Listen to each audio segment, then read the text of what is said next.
चलिए आज एक ऐसी दुनिया में चलते हैं जो हजारों साल पहले अपने चरम पर थी और फिर वक्त की गहराइयों में कहीं खो गई। आज हम सब मिलकर एक तरह से आर्कियोलॉजिकल डिटेक्टिव बनकर उसी खोई हुई दुनिया के राज खोलेंगे। ये शब्द ये एक ऐसे समाज की झलक देते हैं जो शायद आज से भी कहीं ज्यादा बैलेंस्ड और सोफिस्टिकेटेड था। एक ऐसी दुनिया जो हजारों साल पहले इसी जमीन पर सांस ले रही थी। और यही वो सबसे बड़ा रहस्य है जिसे हम आज समझने की कोशिश करेंगे। एक सिविलाइजेशन जो इतनी एडवांस थी फिर भी उसकी पूरी कहानी वक्त में गुम हो गई। तो चलिए इस तहकीक को आगे बढ़ाते हैं। तो हमारी जांच शुरू होती है सिंधु सरस्वती सभ्यता की दोबारा खोज से। इसे हड़प्पा सभ्यता के नाम से भी जाना जाता है क्योंकि इसके शहर सिंधु और एक ऐसी नदी सरस्वती जो अब सूख चुकी है उसके किनारे बसे थे। जरा सोचिए, हजारों साल तक ये पूरी की पूरी सभ्यता जमीन के नीचे दबी रही, किसी को पता तक नहीं था। और फिर 1920 के दशक में जब खुदाई शुरू हुई तो परत दर परत एक भूली बिसरी दुनिया सामने आने लगी। और एक बात साफ कर ले, ये कोई छोटी मोटी बस्ती नहीं थी। हड़प्पा सभ्यता अपने समय की दो सबसे बड़ी ताकतों मिस्र और मेसोपोटामिया के कंधे से कंधा मिलाकर खड़ी थी। ये तीनों दुनिया की पहली महान शहरी सभ्यताएं थीं। अच्छा, अब किसी भी केस को सुलझाने से पहले जासूस क्या करते हैं? वो एक चेकलिस्ट बनाते हैं। तो हमारी चेकलिस्ट क्या है? वो क्या चीजें हैं जो किसी भी समाज को एक महान सभ्यता या सिविलाइजेशन बनाती हैं? ये रही हमारी चेकलिस्ट।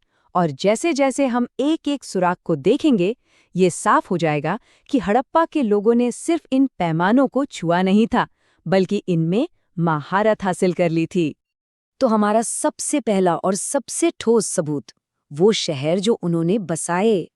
देखिए, ये सिर्फ ईंट और गारे के ढेर नहीं है, ये इंजीनियरिंग और टाउन प्लानिंग के वो नमूने हैं जो आज भी हैरान कर देते हैं। मतलब कल्पना कीजिए, एकदम सीधी और चौड़ी सड़कें जो एक ग्रिड पैटर्न पर बनी है। शहर को भी दो हिस्सों में बांटा गया है, एक ऊपरी शहर और एक निचला शहर। सब कुछ एक सोची समझी प्लानिंग के तहत। और कमाल की बात तो ये है कि हर घर नालियों से जुड़ा था जो फिर सड़क के नीचे बनी मेन नालियों में जाकर मिलती थीं। सोचिए, आज से 4,500 साल पहले साफ सफाई पर इतना ध्यान, ये दिखाता है कि उनका एडमिनिस्ट्रेशन कितना जबरदस्त था। 73 मीटर धौलावीरा में मिला ये विशाल जलाशय सिर्फ एक बड़ा गड्ढा नहीं है, ये पानी बचाने की उनकी शानदार तकनीक का सबूत है, वो भी एक ऐसे इलाके में जहां पानी हमेशा से कीमती रहा है। और फिर आता है मोहनजोदड़ो का ग्रेट बाथ। क्या कमाल की इंजीनियरिंग है! 12 मीटर लंबा, 7 मीटर चौड़ा, और इसे वाटरप्रूफ बनाने के लिए नेचुरल टार का इस्तेमाल किया गया था। इसे बनाने में जो प्रिसिजन लगी होगी वो वाकई हैरान करने वाली है। पर सवाल वही कि आखिर ये था क्या? Public swimming pool? शायद नहीं, क्योंकि लगभग हर घर में अपना बाथरूम था। तो क्या ये कोई शाही हमाम था या फिर किसी खास धार्मिक रस्म के लिए इस्तेमाल होता था? इसका असली मकसद आज तक एक पहेली बना हुआ है। चलिए अब इन शहरों की बड़ी बड़ी इमारतों से जरा अंदर चलते हैं और उन लोगों की दुनिया में झांकते हैं जो यहाँ रहते थे। उनके पीछे छूटे सुराग उनकी रोजमर्रा की जिंदगी की कहानी बयान करते हैं। अगर उनके खाने की बात करें तो उनके बर्तनों पर मिले निशानों से पता चलता है कि वो सिर्फ अनाज ही नहीं बल्कि हल्दी, अदरक और केले जैसे स्वाद भी जानते थे। और एक बहुत ही दिलचस्प फैक्ट, यूरेशिया में सबसे पहले कपास उगाने और उससे कपड़े बनाने वाले यही लोग थे। ये लोग कमाल के व्यापारी भी थे। मतलब उनके बनाए कार्नेलियन के खूबसूरत मनके हजारों किलोमीटर दूर मेसोपोटामिया यानी आज के ईरान तक मिले हैं। और लोथल जैसी जगह पर मिला विशाल डॉकयार्ड बताता है कि उनका समुद्री व्यापार कितने बड़े पैमाने पर होता था।